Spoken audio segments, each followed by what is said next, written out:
Hello friends, welcome to my channel Katha Manthan. इसके पहले वाले क्लास में हम लोग ने कॉमर्स का क्लास 11 का चैप्टर 1 ख़त्म कर लिया था, classification of human activities, economic and non economic. और आज हम लोग चैप्टर 2 शुरू करने वाले हैं, nature and objectives of business. अगर आपके पास एस चंद का बुक है तो आप लोग पेज नंबर 15 में आ जाइए। मैं आप लोग को पहले इंपॉर्टेंट मार्क करा देती हूँ, उसके बाद मैं इंपॉर्टेंट क्वेश्चन बोलूँगी, फिर हम लोग चैप्टर स्टार्ट करेंगे। इससे आप लोग का चैप्टर भी जल्दी क्लियर हो जाएगा। पहले आप लोग बिजनेस का डेफिनेशन पढ़ लीजिए। Business is an activity in which definition and concept of business, para 2.1 first para. Business is an activity in which different person exchange something of value whether goods और services for mutual gain और profit. बोल रहे business एक ऐसा activity है जिसमें अलग अलग टाइप के लोग अपना वैल्यू और गुड्स और सर्विसेज एक्सचेंज करते ताकि उन लोग को प्रॉफिट हो सके, मॉनिटरी गेन हो सके। ठीक है, और यहाँ पे कुछ बिजनेस के डेफिनेशन दिए हुए हैं। मेरे हिसाब से आप एल.एच. हैनी का अगर डेफिनेशन पढ़िएगा तो वो ज़्यादा अच्छा रहेगा, क्योंकि वो इजी भी है। और जब मैंने आप लोगों को क्लासिफिकेशन ऑफ ह्यूमन एक्टिविटीज़ पढ़ाया था तो उसमें भी मैंने आप लोग को बिज़नेस का यही डेफिनेशन लिखाया था, और उसमें भी शायद मैंने लिखवाया होगा बिज़नेस के बारे में और कुछ। अगर आप मेरा ब्लॉग देखेंगे तो आप लोग को वो पता चल जाएगा। और यहाँ पे कुछ और भी बिजनेस के डेफिनेशन दिए हुए हैं, जैसे बी ऑफ वेलर से, जैसे business is an institution organised and operated to provide goods and services to society under the incentive of private gain. ये सब आप लोग को याद नहीं कीजिए तो ही सही है, क्योंकि आएगा नहीं बिजनेस का डेफिनेशन 2 मार्क्स का आएगा, या तो सेक्शन ए में या तो सेक्शन बी में। मैंने आप लोग को पहले ही बता दिया था कि सेक्शन ए और सेक्शन बी दिया रहता है। 10 क्वेश्चंस देते हैं सेक्शन ए में 2 मार्क्स के, और सेक्शन बी में आप लोग को 5 क्वेश्चन अटेम्प्ट करना पड़ता है 7-8 क्वेश्चन में से, जिसका मार्क्स डिस्ट्रीब्यूशन 10+2 रहता है, नहीं तो पूरा 12 रहता है। तो हम लोग चैप्टर शुरू करते हैं। In the literal sense the term business means the state of being busy. बोल रहे बिजनेस का मतलब होता है कि एक ऐसा स्टेट जिसमें ह्यूमन बीइंग बिजी रहते हैं। But it is a very wide connotation of business because it covers every human activity. Business is really concerned with the production and exchange of goods and services with the aim of earning money. बोल रहे हैं कि business किस चीज़ से related रहता है, goods और services का एक्सचेंज से रिलेटेड रहता है बिजनेस, और कोई भी मॉनिटरी गेन जो होता है एक्सचेंज से, कोई भी गुड्स और सर्विसेज का, उससे रिलेटेड रहता है बिजनेस। अब definition and concept of business. Business is an activity in which different person exchange something of value, whether goods or services, for human gain or profit. तो ये वाला डेफिनेशन भी आप लिख सकते हैं, लेकिन मेरी मानिए तो आप एल.एच. हैनी का ही डेफिनेशन लिखिए, क्योंकि ये बहुत इजी डेफिनेशन है और ये जल्दी आपको याद भी हो जाएगा, और इसमें सब कुछ इंक्लूड रहता है। तो एक बार आप एल.एच. हैनी का डेफिनेशन सुन लीजिए। Business may be defined as a human activity directed towards producing or acquiring wealth through buying and selling of goods. बोल रहे हैं कि बिजनेस एक ऐसे ह्यूमन एक्टिविटी है जो डायरेक्टली रिलेटेड है producing and exchange of goods and services which create wealth और मॉनिटरी गेन। और एक बात ध्यान रखिएगा, अगर आप किसी भी प्रोफेसर का डेफिनेशन लिखते हैं तो अगर आप उसका नाम लिखिएगा तो इन्वर्टेड कॉमा के अंदर ही उसका डेफिनेशन लिखिएगा, वरना आपका मार्क्स कट जाएगा। और अगर आप इन्वर्टेड कॉमा के अंदर डेफिनेशन लिख रहे तो उसमें आप एक कॉमा का भी मिस्टेक नहीं कर सकते, क्योंकि ये बात उन लोगों ने बोली है और ये चेंज नहीं हो सकता है। मैं आपको प्रेफर करूँगी कि आप ये डेफिनेशन लिखिए, लेकिन आप जो प्रोफेसर है उनका नाम मत लिखिएगा, मतलब ऐसे नहीं लिखिएगा according to L H. Haney business may be defined as a human activity, ऐसे नहीं लिखिएगा। अगर आपसे पूछेगा what do you mean by business, तो आप डायरेक्ट लिखिएगा business may be defined as a human activity directed toward producing or acquiring wealth through buying and selling of goods. Characteristics of business. Creation of utilities. Business make goods more useful to satisfy human wants. बोल रहे हैं business goods इसलिए बनाते हैं ताकि हम लोग human wants को सेटिस्फाई कर सके। बिजनेस हम लोग किस लिए करते हैं? बिजनेस हम लोग इसलिए करते हैं ताकि हम लोग अपना गुड्स और सर्विसेज एक्सचेंज कर सके, जिससे हम लोग को मॉनेटरी गेन हो सके, प्रॉफिट हो सके, और ये प्रॉफिट से हम लोग अपना वांट्स को सेटिस्फाई कर सकते हैं। तो वही बोल रहे हैं business makes goods which can satisfy human wants. Dealing in goods and services. Every business enterprise produces and or buys goods and services for selling them to others। बोल रहे हैं एवरी बिजनेस एंटरप्राइज, हर business enterprise goods produce करता है और cell करता है एक दूसरे से ताकि उनको मॉनेटरी गेन हो सके। तो बिजनेस का सबसे पहले ये क्या है कि हम लोग को प्रॉफिट हो, इसलिए हम लोग बिजनेस करते हैं, और वो हम लोग का वांट सेटिस्फाई कर सके इसलिए हम लोग बिजनेस करते हैं। और तीसरा क्या है कि हम लोग बिजनेस में गुड्स और सर्विसेज से डील करते हैं। Continuity in dealing.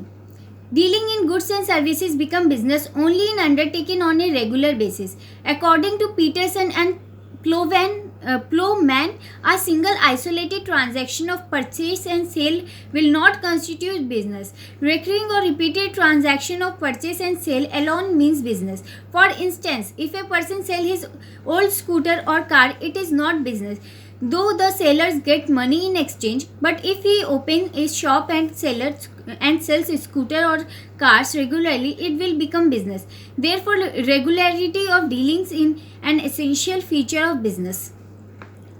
अब कंटिन्यूटी इन डीलिंग। बिजनेस में सबसे इम्पॉर्टेंट क्या है कि हम लोग जो गुड्स और सर्विसेज एक्सचेंज करते हैं उसमें कंटिन्यूटी होना चाहिए। मतलब कि ऐसा नहीं होना चाहिए कि आप आज कोई चीज़ आज कोई सामान बेच रहे और नेक्स्ट दिन आपने वो सामान बेचना बंद कर दिया, तो ये कोई बिजनेस नहीं हुआ। जैसे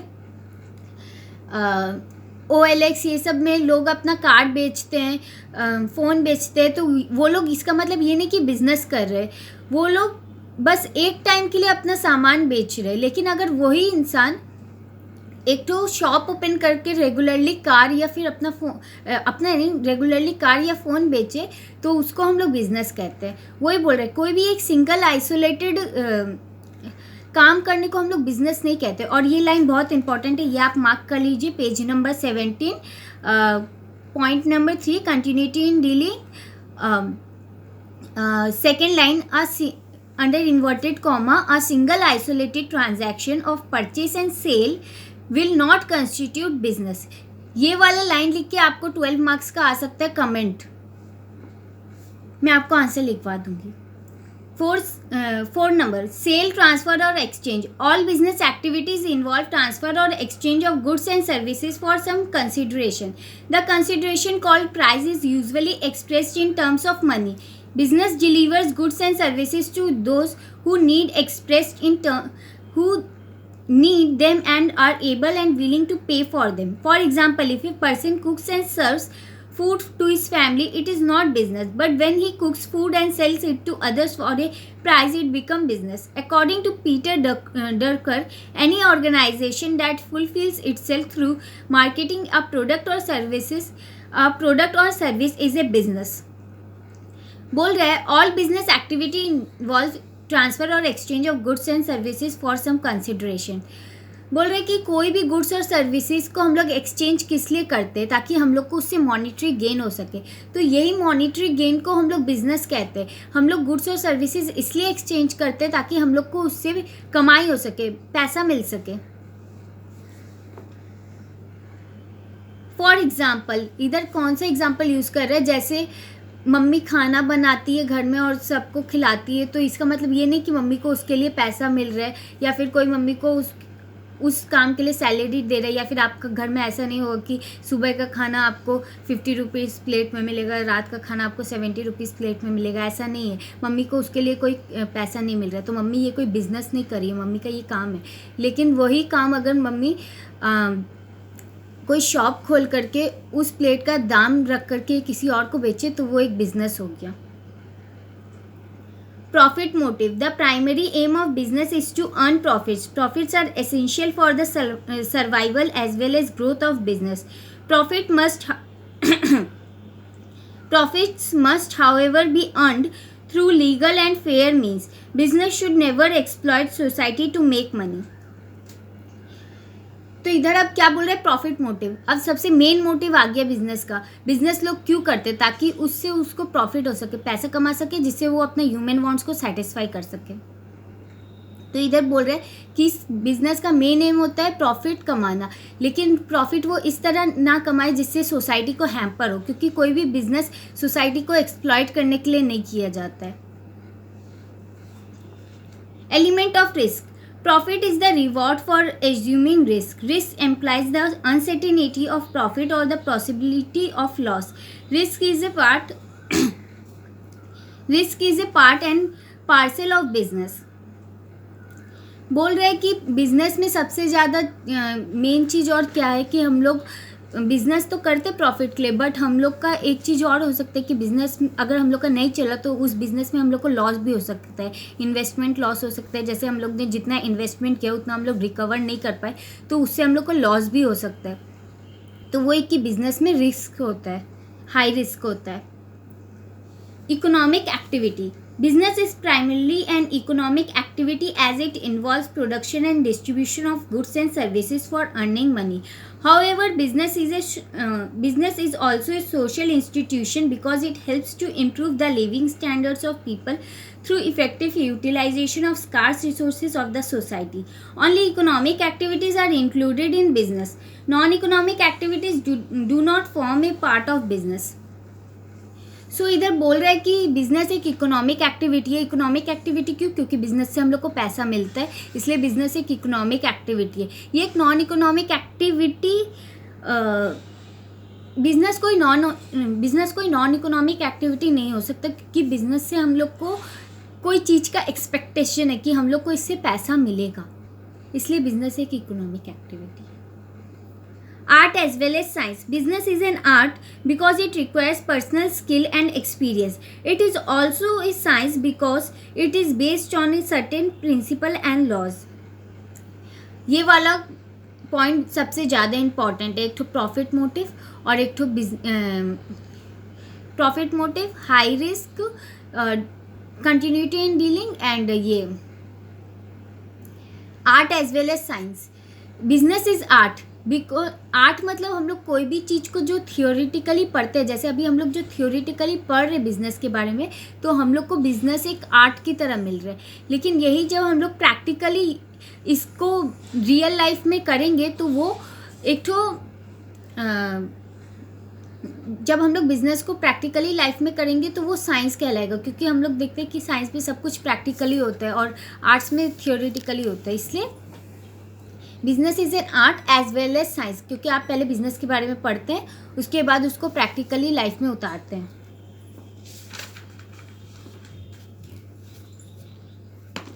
नेसेसिटी ऑफ बिजनेस. बिजनेस का क्या नेसेसरी है, बिजनेस का क्या नेसेसिटी है सोसाइटी में. टू रिमूव पॉवर्टी, गरीबी हटाना. अगर बिजनेस आएगा तो एम्प्लॉयमेंट भी आएगा, एम्प्लॉयमेंट आएगा तो लोगों को पैसा भी मिलेगा, पैसा मिलेगा तो लोगों का स्टैंडर्ड ऑफ लिविंग भी बढ़ेगा, स्टैंडर्ड ऑफ लिविंग बढ़ेगा तो नेशनल इनकम भी बढ़ेगा और पॉवर्टी अपने आप रिमूव हो जाएगा. The economic development of a country depends upon the growth of business, industry, trade and other business activity generate wealth and add to national income. A country may have abundant natural resources, but it will remain poor until these resources are utilized productively. Business enterprise make productive use of national resources so that per capita income of people can increase. Business also makes effective use of technological improvements to create wealth. जैसा मैंने आपको बोला कि हम लोग के देश में काफ़ी ज़मीन है, लेकिन उस ज़मीन का जब तक प्रॉपरली ऑप्टिमम यूटिलाइजेशन नहीं हो जाता तब तक उस ज़मीन का कोई फ़ायदा नहीं. तो बिज़नेस इस ज़मीन का प्रॉपर यूटिलाइजेशन करता है, ऑप्टिमम यूटिलाइजेशन करता है, और वहाँ पे जब एम्प्लॉयमेंट देता है लोगों को तो उनको उससे सैलरी मिलता है, और जिनके पास ऑलरेडी जो लोग पहले से ही एम्प्लॉयड थे उन लोग का भी पर कैपिटा इनकम बढ़ता है. पर कैपिटा इनकम मतलब उस एरिया का उस पर्टिकुलर इंसान का इनकम बढ़ता है, उस पर्टिकुलर इंसान का इनकम बढ़ेगा तो वो भी नेशनल इनकम में इंक्लूड होगा, नेशनल इनकम में इंक्लूड होगा तो उस कंट्री का स्टेटस बढ़ेगा, उस जगह का स्टेटस बढ़ेगा, लोगों का स्टैंडर्ड ऑफ लिविंग बढ़ेगा, जिसके कारण पॉवर्टी अपने आप रिमूव हो जाएगा. To generate employment, the number of person who seek job is rapidly increasing. In a country like India, agriculture sector is already overburdened and unemployment has become a serious problem. Business offers employment to millions of people. There is unlimited scope for employment in industry and trade due to the vast range of business activities. जैसा कि मैंने बोला, business का दूसरा motive क्या है कि हम लोग एम्प्लॉयमेंट जनरेट कर सकें. एम्प्लॉयमेंट जनरेट करेंगे तो लोग ज़्यादा एम्प्लॉयड होंगे, उस जगह का स्टेटस बढ़ेगा, स्टैंडर्ड ऑफ लिविंग बढ़ेगा, लोगों का सोच बढ़ेगा एंड नेशनल इनकम भी बढ़ेगा, जिससे पॉवर्टी भी रिमूव होगा, जो कंट्री के लिए भी अच्छा है और खुद के लिए भी अच्छा है. To improve standard of living, business helps to increase the purchasing power of people. It provides them a wide range of products and services to satisfy human wants. Business firms provide information and education to consumers through advertisements and other means. People can enjoy new and better products to improve their living standards. Increase in consumption, increased demands and production, thereby contributing to further progress of the country. बोल रहे हैं कि business standard of living भी बढ़ाता है कोई भी country का. तो स्टैंडर्ड ऑफ लिविंग कैसे बढ़ाता है? क्योंकि बिजनेस जो है वो ऑप्टिमम यूटिलाइजेशन करता है रिसोर्सेज का, तो वहाँ पे अपना बिजनेस अपना एंटरप्राइज खोलता है, लोगों को एम्प्लॉयड करता है, लोगों का पर कैपिटा इनकम बढ़ाता है, जिससे उनका स्टैंडर्ड ऑफ लिविंग भी बढ़ता है. क्योंकि उन लोग का इनकम बढ़ेगा तो वांट्स भी बढ़ेगा, फिर वो लोग वांट्स को सेटिस्फाई करने के लिए जो मेजर्स चुक करते हैं तो उससे उन लोग का स्टैंडर्ड ऑफ लिविंग बढ़ता है. बिकॉज जैसे हम लोग इको में पढ़ेंगे बाद में कि क्लास 12 के इकोनॉमिक्स में पढ़ेंगे कि हम लोग के पास जितना पैसा आएगा हम लोग का वांट्स उतना ही रेकर करेगा, उतना ही बढ़ेगा, और वो इनकम बढ़ने के कारण हम लोग नॉर्मल गुड से शिफ्ट होकर के लग्जरियस गुड में जाते हैं. तो इसके कारण हम लोग का स्टैंडर्ड ऑफ लिविंग भी बढ़ जाता है. To earn foreign exchange, a country can not produce everything needed by its people. It has to import certain items for which foreign currency is required. Business helps to earn foreign exchange through exports. It helps to reduce pressure on the country's balance of payments and enable a nation to achieve economic independence. A country can obtain supplies of food and other essential products which it does not produce. Similarly, a country can sell its surplus output to other countries. बोल रहे business का दूसरा necessity क्या है कि foreign exchange में भी help करता है, मतलब फॉरेन एक्सचेंज अर्न करने में भी हेल्प करता है. क्योंकि कोई भी कंट्री खुद से सारा सामान नहीं बना सकता जो वहाँ के लोगों को ज़रूरी है. तो वो सामान को एक्सपोर्ट भी करता है, इम्पोर्ट भी करता है दूसरे कंट्री से. तो यही एक्सपोर्ट और इंपोर्ट करने के लिए जो पैसे लगते हैं, दूसरे कंट्री का करेंसी लगता है, उसमें बिजनेस हेल्प करता है, जिससे नेशनल इनकम बढ़ता है हम लोग का, और हम लोग उस कंट्री के हिसाब से अपना, जैसे अमेरिका का अभी हम लोग का करेंसी काफ़ी हाई है, मतलब वहाँ का $1 यहाँ का 70 रुपीज़ के बराबर है. तो इससे हम लोग को पता चलता है, इससे हम लोग का फॉरेन एक्सचेंज अर्न करने में बिजनेस हेल्प करता है. To promote social welfare, business can enrich human life and establish a better society. In the course of business activities, people belonging to different religions, castes and regions come to one another. Business dealings between nations provide socially useful, culturally desirable and politically significant movement amongst people. Business enterprise assists the community in public health, education and other socially useful programs. In this way, business contributes to art, culture and peace in society.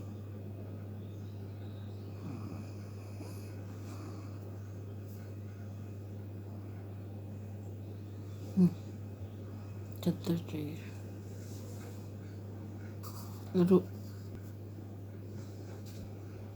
To promote social welfare, तो business क्या करता है, society के अलग लोगों को, मतलब different religion different culture के लोगों को एक साथ ले आता है, बिकॉज वो लोग एक ही मोटिव से काम करते हैं बिजनेस का, और इसमें उन लोग का मतलब रिलीजन या कल्चर उसमें कोई यूज़ नहीं आता, तो बिजनेस सोशल वेलफेयर को भी प्रमोट करने में हेल्प करता है। Business as an economic activity. The object of business is to sell goods or services for profit.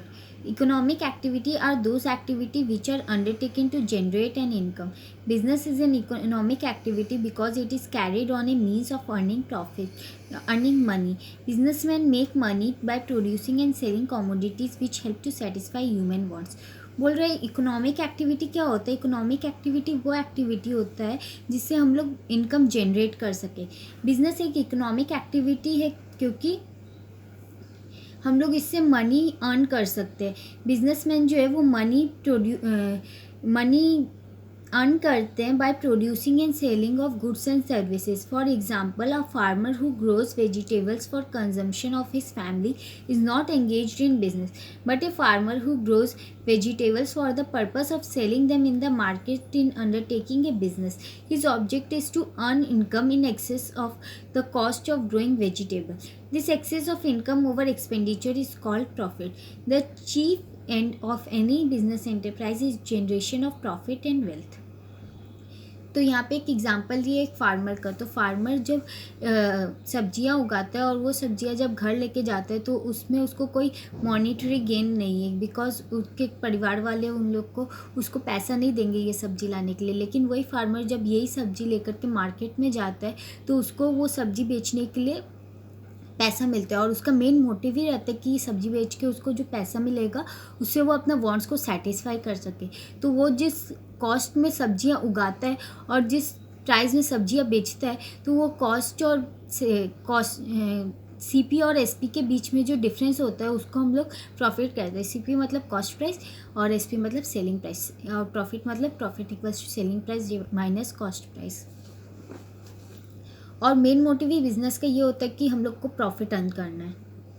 Business activity involve use of scarce resources.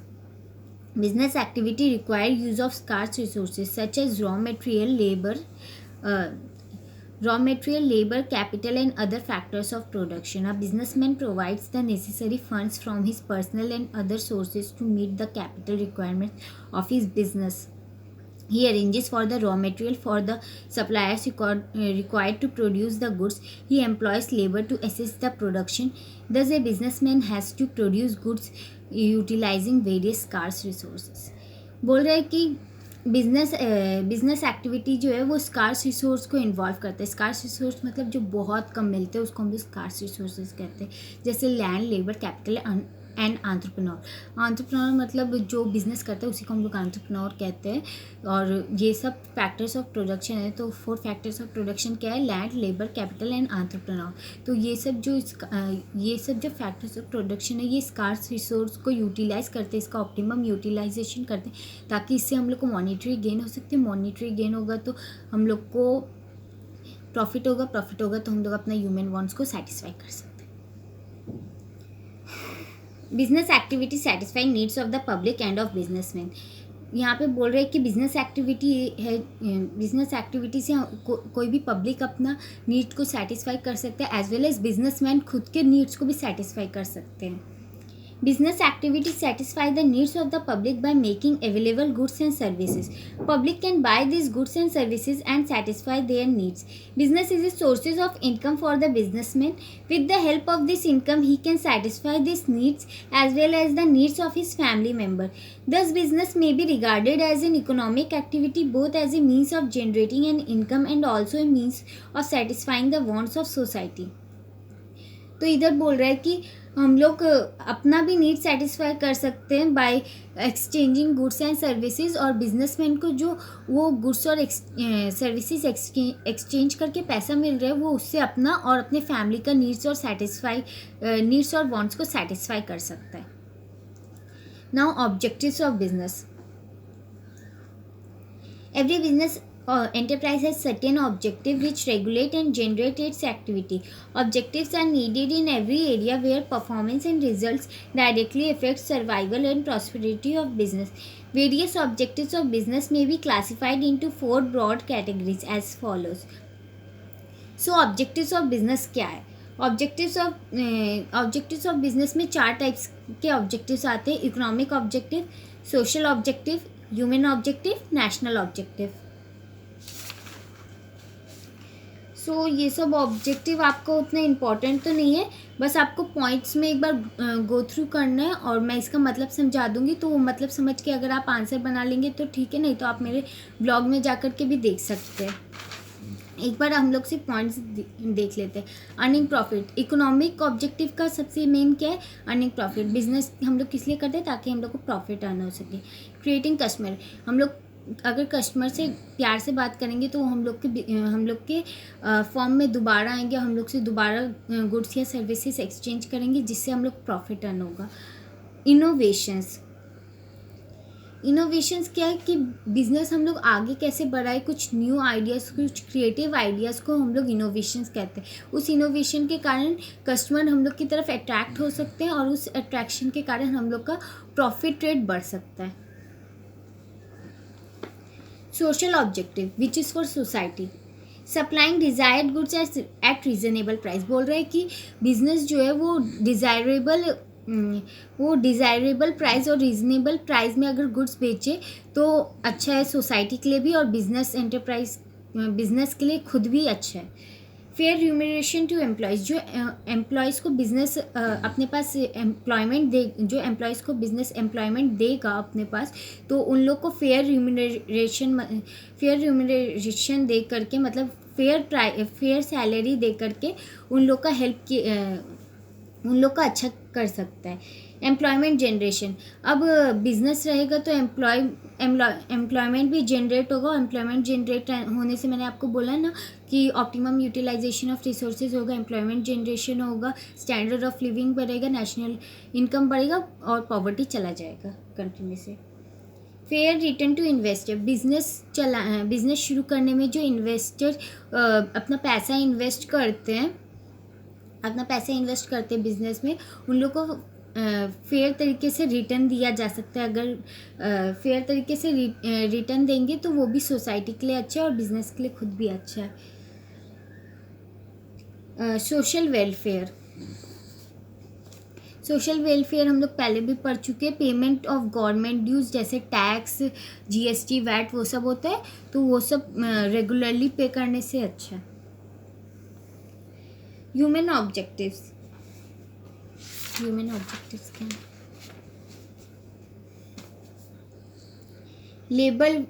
Labour welfare, developing human resources, participative management, labour management corporation. ये उतना important नहीं है, आप खाली इसका names याद कर लीजिए क्योंकि मैंने खुद भी नहीं पढ़ा था क्लास 11 में.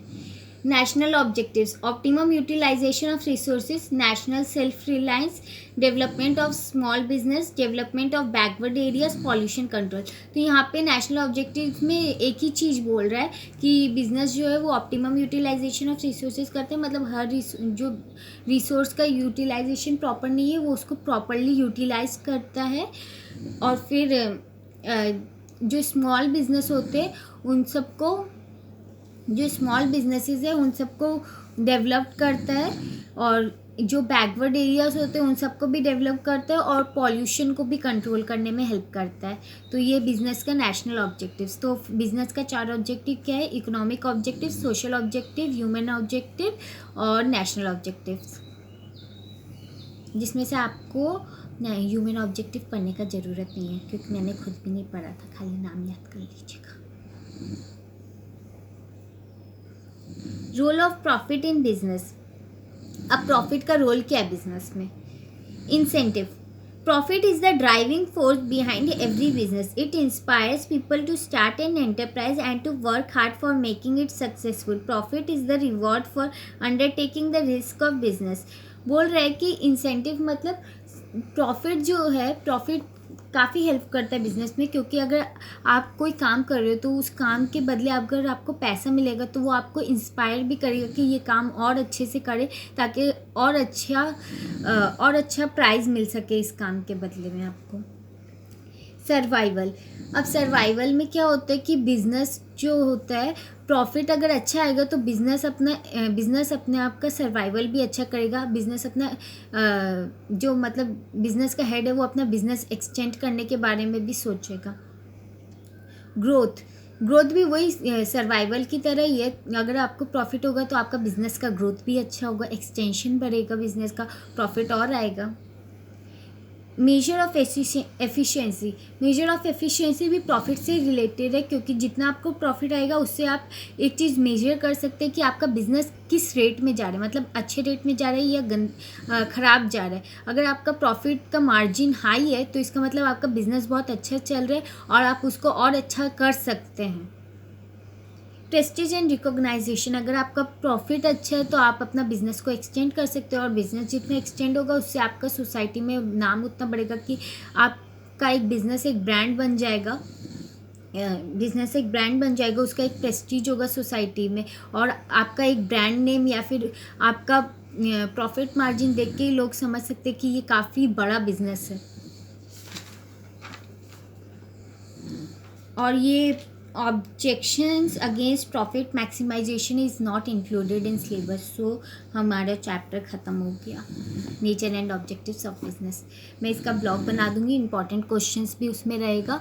और अगर आपको किसी चीज़ में प्रॉब्लम होगा इस चैप्टर में, या फिर कहीं भी कॉमर्स में कोई भी प्रॉब्लम होगा, अकाउंट्स, इकोनॉमिक्स, कॉमर्स में, तो आप मेरे को कमेंट्स में लिख सकते हैं। और अगर आप कमेंट में नहीं लिख रहे तो आप फेसबुक या इंस्टा में मेरे को टैग कर दीजिएगा। इंस्टा में मेरा नाम जान.विशाओ है और फेसबुक में जानविशाओ। आप एक फ़ोटो क्लिक करके उसमें मेरे को टैग कर दीजिएगा। मैं आपको आंसर लिख करके या तो यूट्यूब में भेज दूँगी, नहीं तो मैं आपको आप अपना नाम बोल दीजिएगा तो मैं भी आपको टैग कर दूँगी। सो हम लोग का ये चैप्टर फिनिश हो चुका, एंड हम लोग नेक्स्ट क्लास में 3rd चैप्टर करेंगे। 3rd चैप्टर हम लोग का क्या है? Classification of business activities. So bye friends, if you like the video so please share, subscribe and like.